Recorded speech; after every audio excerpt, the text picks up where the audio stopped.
Jadi yang bahagia itu yang mana? Ujiannya yang berat yang mana? Kesusahan atau kesenangan? Gini caranya. Ujian yang berat itu adalah ujian yang paling mudah membuat lupa kepada Allah. Itu berat.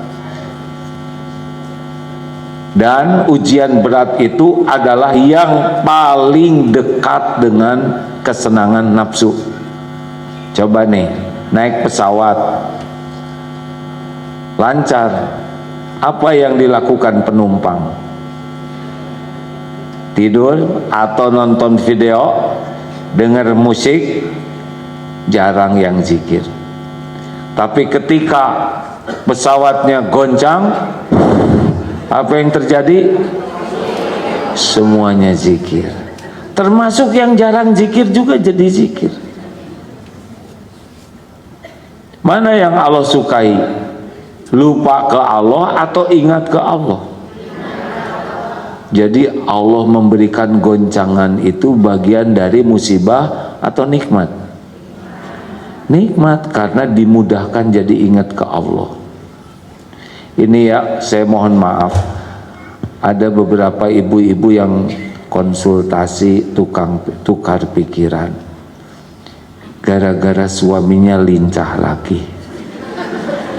Tapi si ibu itu jadi ahli tahajud, jadi rajin ngaji, yang tidak berjilbab jadi pakai jilbab, kemudian jadi ikut pengajian. Harusnya si ibu ini berterima kasih atau marah sama suami? Ya kan?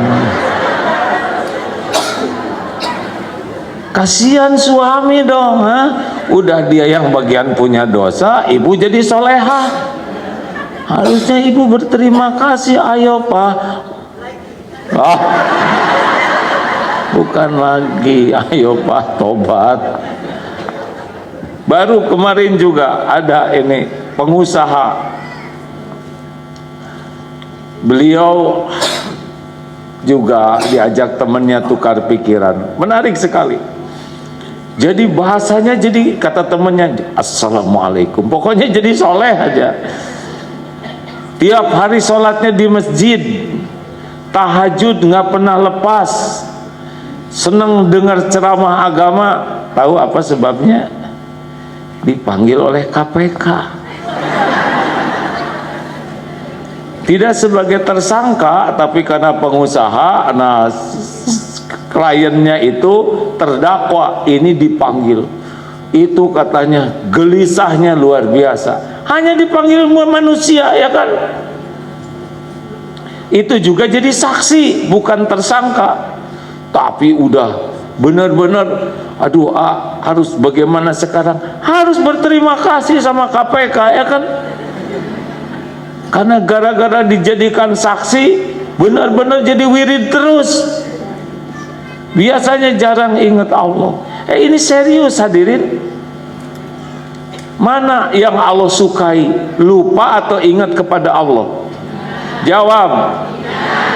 Sudah dibahas dulu hadisnya. Masalul ladzi yadhkuru rabbahu wal ladzi la yadhkuru rabbahu masalul hayy wal mayyit. Perumpamaan orang yang ingat kepada Allah dan yang tidak ingat kepada Allah, perumpamaannya seperti orang hidup dan mayit.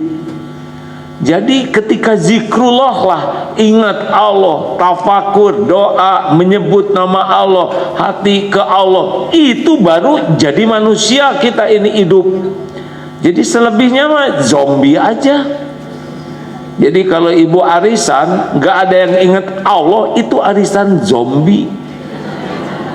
Ibu dengan suami di kamar ngobrol ngaler ngidul, nggak ada ingat ke Allah sama sekali, berarti kamar ibu kamar mayat. Naik mobil ngobrol denger musik, nggak ada yang ingat ke Allah, itu namanya mobil jenazah. Asli ini hadirin. Halo, siapa yang paling hebat di antara yang hadir ini? Gampang. Yang paling hebat di antara yang hadir, yang paling banyak diingat Allah, paling banyak disebut Allah. Siapa orang yang paling banyak diingat Allah secara khusus, disebut oleh Allah secara khusus? Al-Baqarah 152. A'udzubillahi minasyaitonirrajim. Fadhkuruni adzkurkum. Maka ingatlah padaku, aku ingat padamu. Washkuruli wala takfurun. Dan bersyukurlah kepadaku, janganlah engkau kufur. Jadi orang yang paling banyak diingat khusus disebut oleh Allah adalah orang yang paling banyak zikrullahnya. Jelas? Halo? Jadi masalah hidup kita yang sebenarnya apa?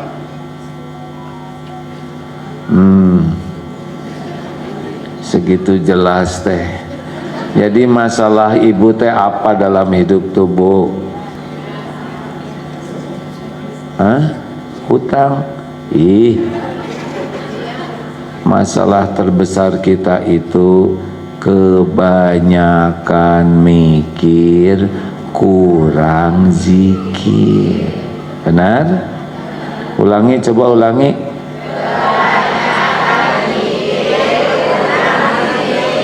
Benar tidak begitu? Jadi harusnya bagaimana?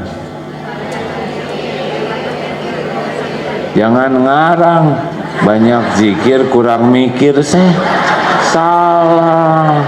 Saya tidak mau punya istri kurang mikir, ya enggak? Kurang mikir, telat mikir, enggak bisa. Otak ini mikir terus. Emang begini, otak kita sepanjang bangun mikir dia. Yang benar adalah tiap mikir jadi, ulangi. Nah itu, mikir apapun harus nyambung ke Allah. Karena segala-galanya adalah ciptaan, segala-galanya dalam genggaman. Jawab, segala-galanya milik, segala-galanya tidak bisa terjadi tanpa izin. Tuh, bagaimana kita nggak nyambung ke Allah? Coba ingat suami, kelamaan ingat suami pasti nggak enak hati ibu. Benar atau benar? Yang benar. Ibu ingat suami, terus aja nginget suami. Jatuhnya jadi tenang atau jadi gelisah? Nah, benar. Serius. Ingat anak sekarang. Coba. Ingat anak, terus nggak ingat Allah. Jadi tenang atau jadi galau? Galau. Anak dulu dididik, disekolahkan. Sekarang nggak ingat. Anak lelaki udah kerja, beli HP, dikasihin sama istrinya.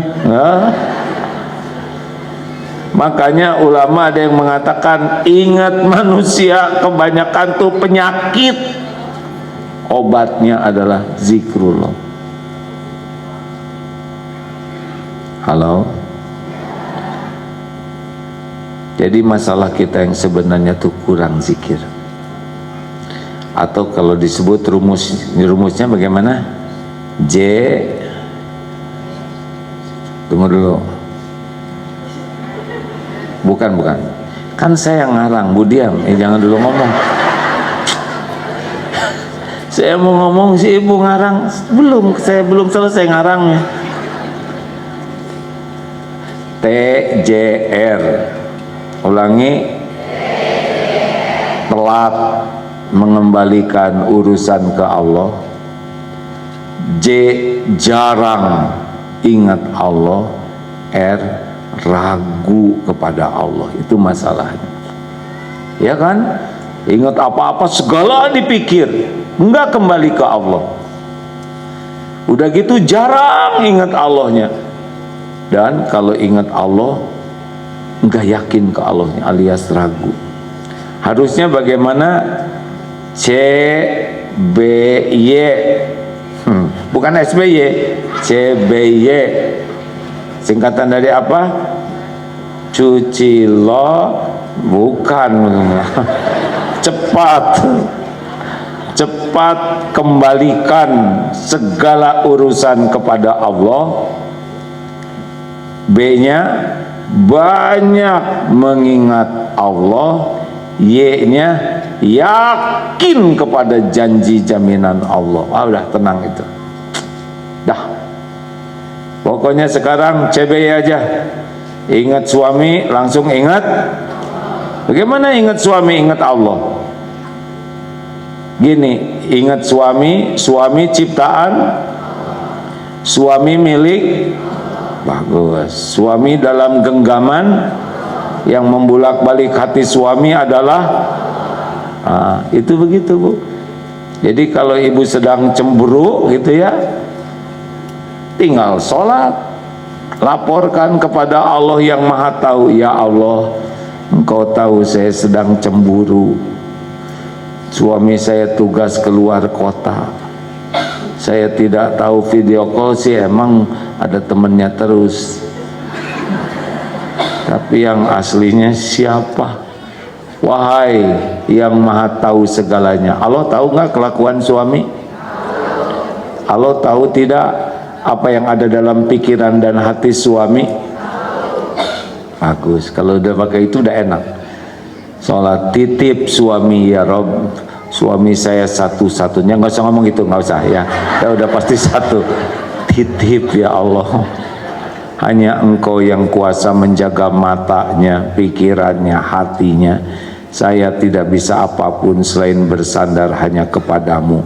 Allah lihat tidak ibu sholat? Mendengar tidak doa ibu? Jawab. Tahu tidak hati ibu gelisah? Kira-kira Allah menyia-nyiakan tidak orang yang sholat? Nggak usah ngirim intel, mau ngapain? Ibu bayar berapa sama intelnya? Paling 500.000. Sedang suami ibu 2 juta. Pasti gagal terus informasinya. Doa sama Allah. Bapak juga gitu. Mau pulang takut istri. Lapor sama siapa Pak? Ya Allah, Engkau tahu saya tidak berbuat apa-apa, tapi istri curiga terus. Wahai Allah yang Maha Baik, tolonglah istri saya jangan cemburu terus. Engkau kan tahu saya tidak berbuat apa-apa yang tidak baik. Dah. Pas pulang, dari mana Pak? Tuh ya Allah, curiga aja. Hanya Engkau yang bisa jangan membungkam ya, membulak-balik hati. Udah judes terus, sekarang gak dimasakin. Ya Allah, saya terima ujian ini, pasti ada hikmahnya. Astagfirullah ya Allah, mungkin tadi mata lihat HP banyak yang tidak halal sehingga cobaannya sekarang dimarah istri. Gitu Pak. Misalkan setengah hari istri bete terus, tinggal sholat. Ya Allah, sudah setengah hari saya dicuekin. Ampuni istri saya. Jelaskan atuh ya Allah, karena saya menjelaskan juga tetap nggak percaya. Ada jalannya nanti Allah nolong. Gimana? Nggak apa-apa, tenang saja. Ada waktunya Allah menolong. Yang penting wasta'inu bis-sabr. Ingat anak. Duh, anak tuh susah ibadahnya. Harus gimana? Ingat siapa? Allah. Anak ciptaan, anak milik. Yang bisa ngebulak-balik hati anak adalah Allah. Apa yang harus dilakukan orang tua? Tobat. Ya Allah, ampun, saya ngaku saya belum jadi orang tua yang baik. Saya belum jadi contoh yang baik di rumah ini. Saya belum bisa menjaga amanah, belum mendidik dengan benar. Ampun ya Allah, betapa banyak contoh buruk yang saya berikan kepada anak. Betapa banyak kesalahan saya dalam mendidik anak sehingga anak tidak mengenalmu. Saya yang salah.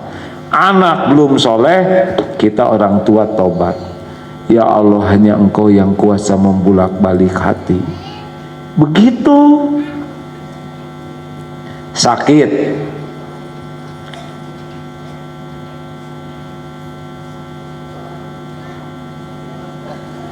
Udah Bu? Ya udah.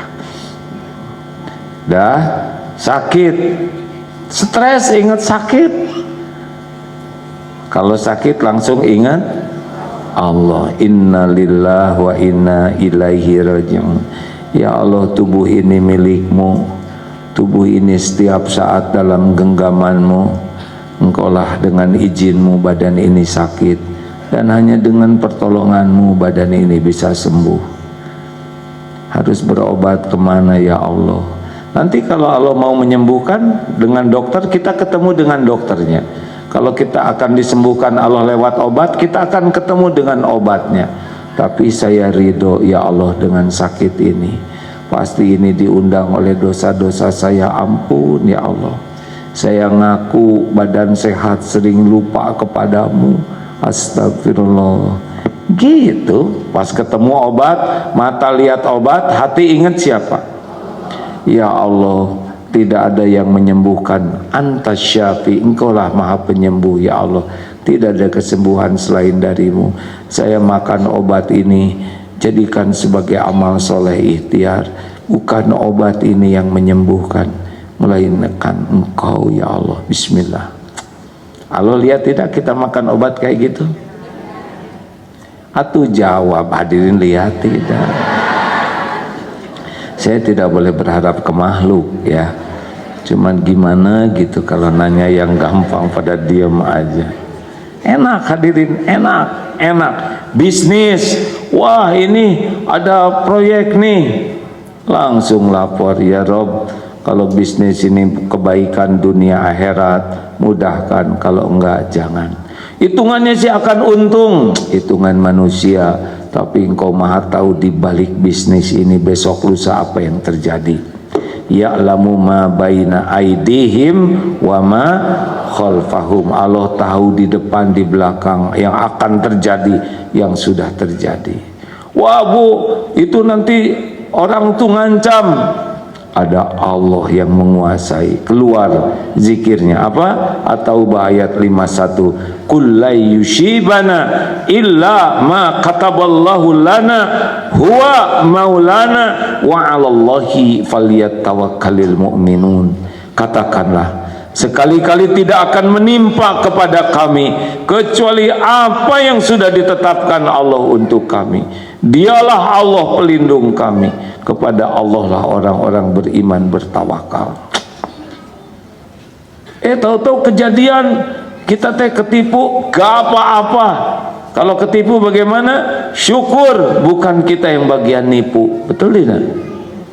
Iya kan? Ibu milih mana? Mending ketipu, mending nipu? Mending gak dua-duanya kan? Saya juga mikir,